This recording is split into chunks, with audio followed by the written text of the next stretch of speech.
All right. Well, welcome everybody. I am here today with Craig Stevenson, who is an alum of the Poli Sci department from 2009, and who I have been very fortunate to keep in touch with, and who has had a really pretty remarkable career in the time that he's been gone from Mizzou. So we're going to talk a little bit about what he's doing now and how he got to where he's, what he's doing now and all of those kinds of things. So welcome, Craig.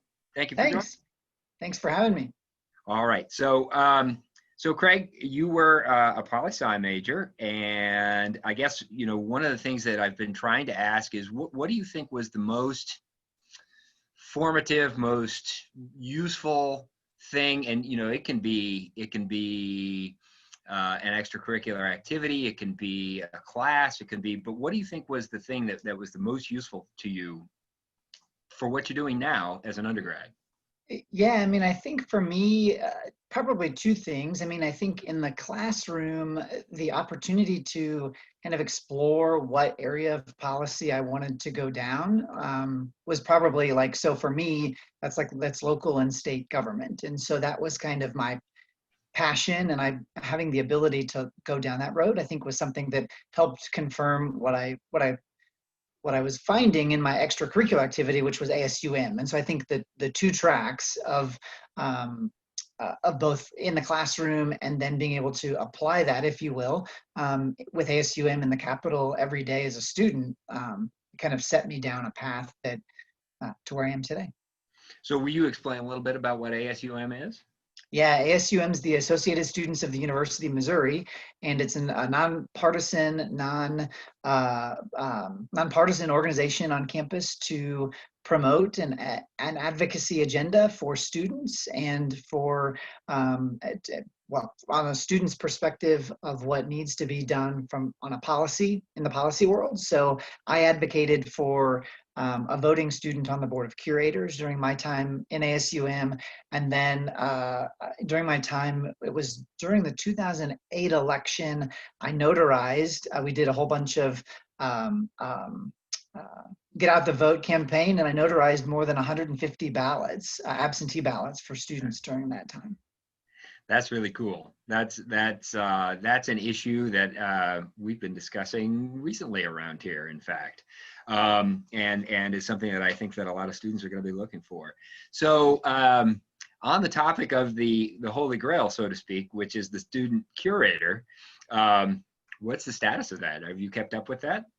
I have kept up with it. So the cool story, it's cool, I think, yeah, is that at the time, the student curator, when I was in ASUM, was Tony Lukemeyer, who's now a state senator from North Kansas City. And so he worked on the issue as a student curator, talking to whether it be legislators or the board of curators at the time.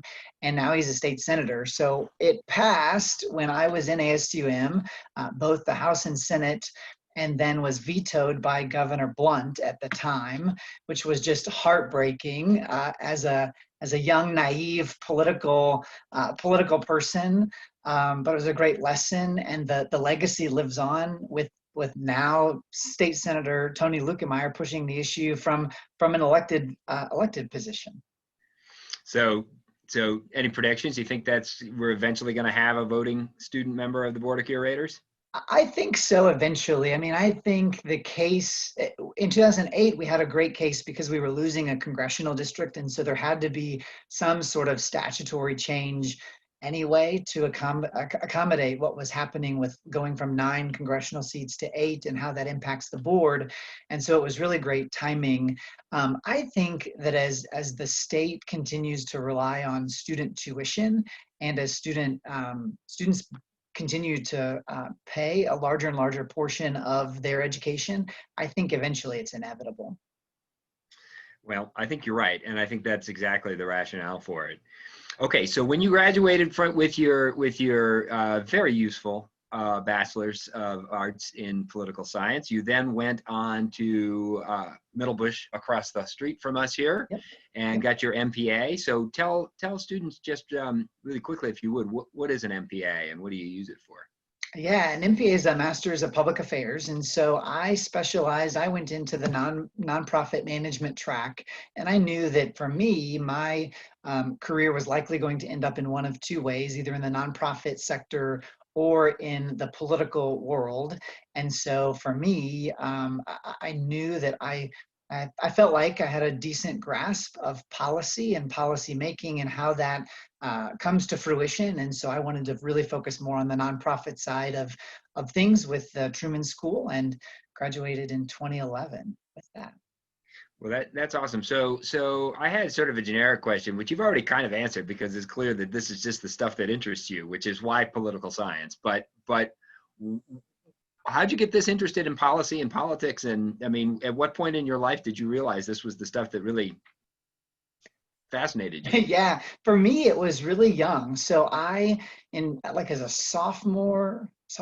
junior, no, I think no, sophomore in high school, went to a leadership conference in Washington D.C. and for high schoolers, and came back with the idea that I was going to get a student to serve on my local school board in a non-voting way. And as a junior in high school, I pitched the idea to my school board in Rolla, where I'm from, and they bought into it.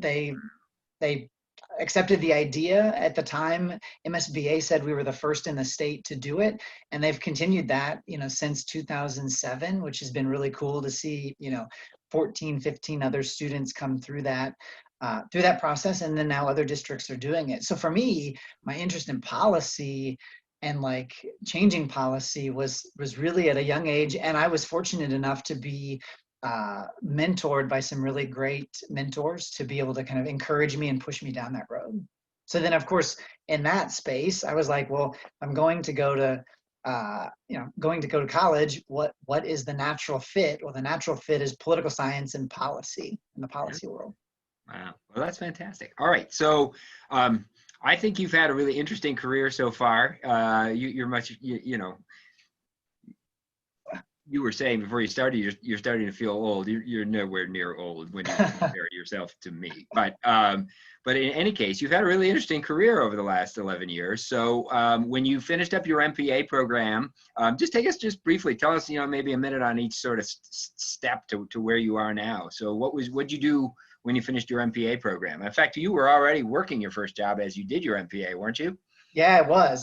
So I was on, after I graduated in 2009, I started the MPA program, and about halfway through the MPA program, a job opening came up with the University of Missouri Systems government relations team.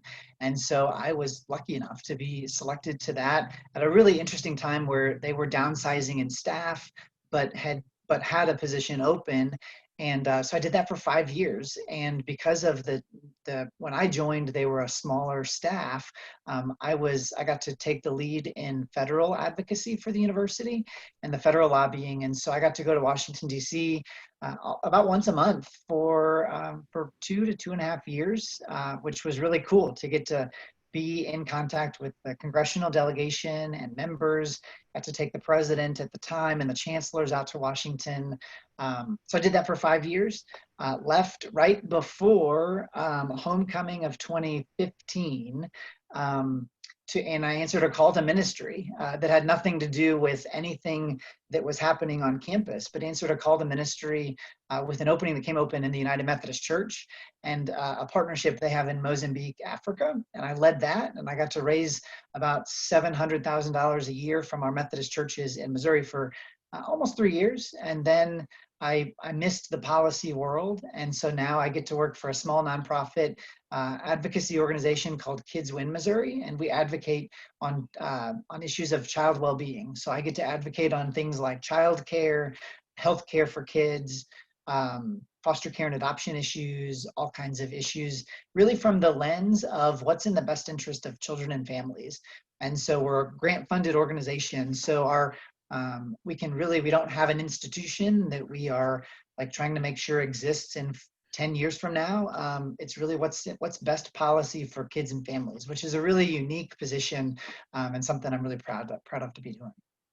So, given the current times that we're living in, and we're not looking for political positions, but what kinds of things is your organization focused on where COVID is concerned? Yeah, COVID has really disrupted the childcare market and the childcare space in particular. So we've spent a lot of time talking to childcare providers, families who were impacted by the childcare, whether their childcare facility was closed, whether they and how there's a pretty decent funding stream to fund foster kids and low-income families and kids for that childcare. And we've spent a lot of time making sure that those families have childcare, making sure that the childcare providers stay open. So today, as of late August, at least a third of the licensed childcare facilities providers in Missouri are still closed. So we had a childcare shortage going into the pandemic, but now there's 8 counties in the state that actually don't have a licensed childcare provider, which is really problematic. And I mean, granted, they may be rural counties, but at the same time, like that's having no options for families who may work for the school district or may work for anyone. That's really problematic. So trying to make sure that that infrastructure stays strong. So is that looking for some help from the state or a commitment from the state to help fund those kinds of efforts?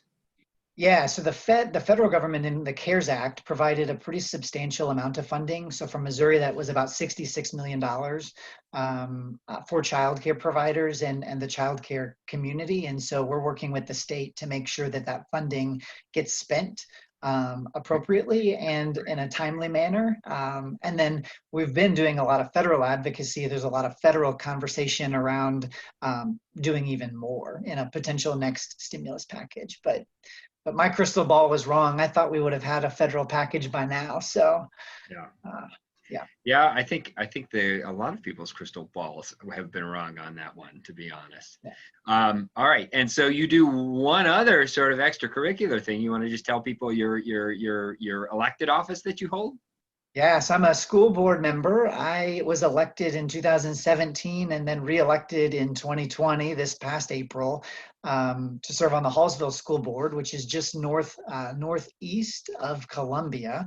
And so we're the northern Boone County. We're kind of the bedroom community of like Ashland, but up north. And so we have about 1,500 kids.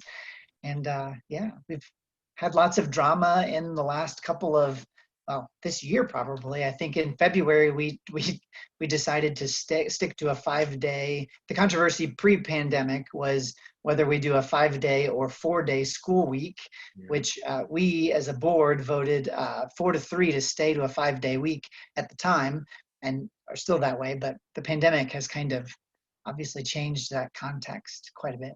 So is Hallsville online to start the year, like Columbia? We're all in person. Oh, you We're are? all in person. 5 days in person. We started, today's the 3rd of September. We started on Monday. Okay. So, yeah. Well, that's different than, Columbia has just decided to go all online. So different model. All right. So just a couple more questions for you before we wrap things up. But what do you anticipate? You've done a lot of things. Do you anticipate doing what you're doing now for a while, or do you anticipate what do you want to do when you grow up, Craig? Yeah, I mean, I would love, I've joked with my family and even with you about running for office. And so I could see myself in 2-4 years running for state house, state senate. The running joke is that in college in middle school, I told my parents that in 2040, I was going to run for president. And so my license plate is CS 2040.